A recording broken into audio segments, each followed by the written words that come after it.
થઈ ગયું છે તમારે? સરસ. હે હા, વાંધો નહીં, સુધાર લો. હજી તમારી પાસે 3 મિનિટ છે. ટીમ વર્ક ચાલી રહ્યું છે. શબ્દ ઉપરથી કાવ્ય લેખન. બધી ટીમો સરસ જોરદાર કામ કરી રહી છે.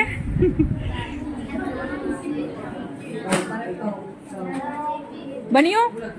બનાવ્યું છે આપેલા શબ્દોને? બરાબર. ઓકે, સરસ સરસ, બરોબર. 3 મિનિટ છે હજી. હો,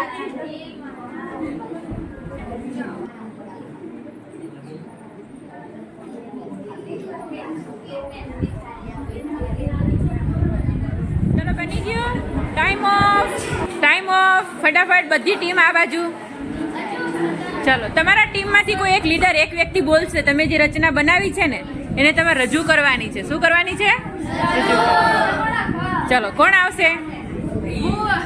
હે? હા, બોલો બોલો બોલો. સાંભળો, બાકીની ટીમ સાંભળશે. ચલો બોલો. રાત્રિના સમયમાં આવે છે સુંદર સપના, પવનની જેમ વહે છે નદીની લહેરો, પવન આવે તો કાગળ ઉડી જાય, રાત્રિનું સપનું પલમાં તૂટી જાય. વાહ વાહ, ખૂબ સરસ. ચલો ચલો, નેક્સ્ટ. બીજી કઈ ટીમ છે તૈયાર? હા, તમારા ટીમમાંથી બોલો. બીજા ટીમ લઈ લો. એમ? ચલો, બીજું કોણ છે ભાઈ? કોનું બની ગયું છે? હા, જેટલું બન્યું હોય બોલો.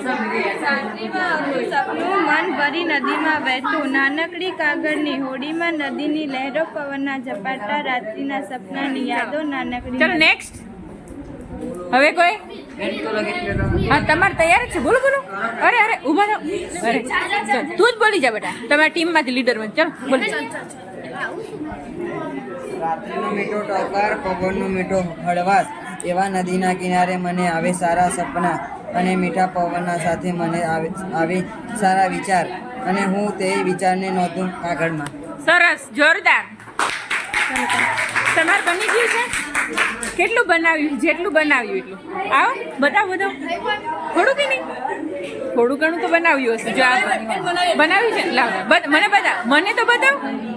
લાવ, મારી પાસે લાવ. તમે પ્રયત્ન કર્યો એ જ મોટી વાત છે. હા, સરસ બનાવ્યું.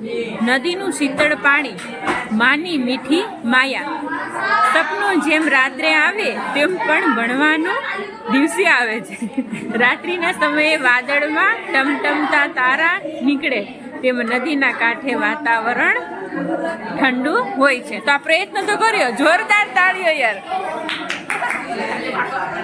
બોલો, ચાલો બોલો. હા બોલો, કોણ બોલશે? બોલો બોલો ફટાફટ.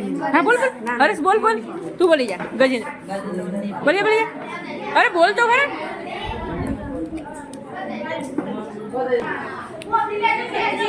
જેમ સપનું આવે છે રાત્રિના સમયે, તેમ અમારા કાગળ ભરતા હતા સ્કૂલમાં દિવસોના સમયે. જ્યારે વહે નદીના ધારા, જ્યારે પવન આવે છે ઠંડીના સમયે, તેમ અમે ખાટલામાં ધાબળા ઓળીને છીએ. વાહ વાહ, ખૂબ સરસ. એમની જે રચના છે ને એમાં અમુક પ્રાસ અને શબ્દો એટલા ધારદાર મૂક્યા છે મિત્રો. જો આ કાવ્યની અંદર ખૂબ હરીશ ને તારા હરીશની ટીમને જોરદાર તાળીઓથી આપણે વધાવીશું એમને. ખૂબ સરસ. સાંભળો. રાત્રિમાં મને સપનું આવ્યું કે હું નદીના કાંઠે બેઠો હતો, ત્યારે ઠંડો ઠંડો પવન આવ્યો અને હું કાગળ લઈને બેઠો હતો. હા, સરસ. ચાલો, આમાં તમે જે વિચારો રજૂ કર્યા છે એ ખૂબ જ સરસ છે, પણ કાવ્ય સ્વરૂપમાં લખવાના હોય છે. ખૂબ સરસ. અમુક બાળકોએ ખૂબ જ સરસ પ્રયત્ન કર્યો છે. અમુકે. હા બોલો, તમારે બાકી છે? બોલો. હા બોલો બોલો.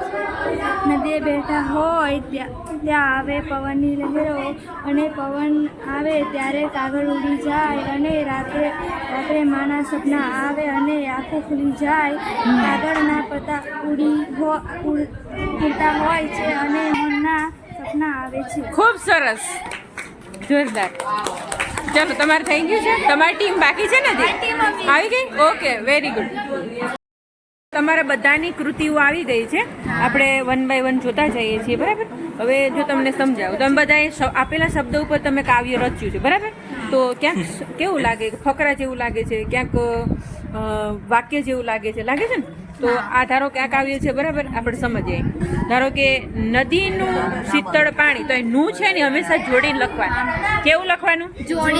પછી શીતળ, નદીનું શીતળ પાણી, તો માની મીઠી માયા ના આવે. શું અહીં લખવાનું? વાણી. હા, શું લખવાનું? તો અહીંયા આપણે શું લખીશું? વાણી. શું લખવાનું? વાણી. એટલે અહીં શું થાય? પાછળ એનો પ્રાસ બેસી ગયો, બરાબર. તો અહીંયા પાછળ પ્રાસ બેસવો જોઈએ. બીજું, સપનું જેમ આવે રાત્રે, અથવા તમે અહીંયા એવું શબ્દ વાપર, આવે તો જાય અથવા લાવે, એવો અર્થ અહીં તમારે મૂકવાનો. પાછળ પ્રાસ બેસવો જોઈએ. અહીં તમને એટલા માટે જ બતાવું છું કે તમને જ્યારે ફરી પાછું આવી અલગથી સ્પર્ધા આવે ચિત્ર ઉપરથી કાવ્ય લેખનવાળી, તો તમારે એવું ધ્યાન રાખવાનું, જેથી કરીને શબ્દોમાં, એ ચિત્રમાં ઘણા બધા ચિત્રો મૂક્યા હશે. કોણ જીત્યું? એ ને પરિણામની ઉતાવળ છે, એમ ને. તેમ તો અહીંયા તમે છે ને એવા શબ્દ મૂકવાના કે જેથી પ્રાસ બનાવી શકાય, બરાબર. તો તમને આવા છે ને અલગ અલગ ઘણા બધા શબ્દો આપીશ કે જેના પર તમે કાવ્ય બનાવી શકો, બરાબર. હે, ફરી નેક્સ્ટ ટાઈમ ધ્યાન રાખજો, બરાબર. ચલો, થેન્ક યુ બધાનું. જય હિન્દ, જય ભારત.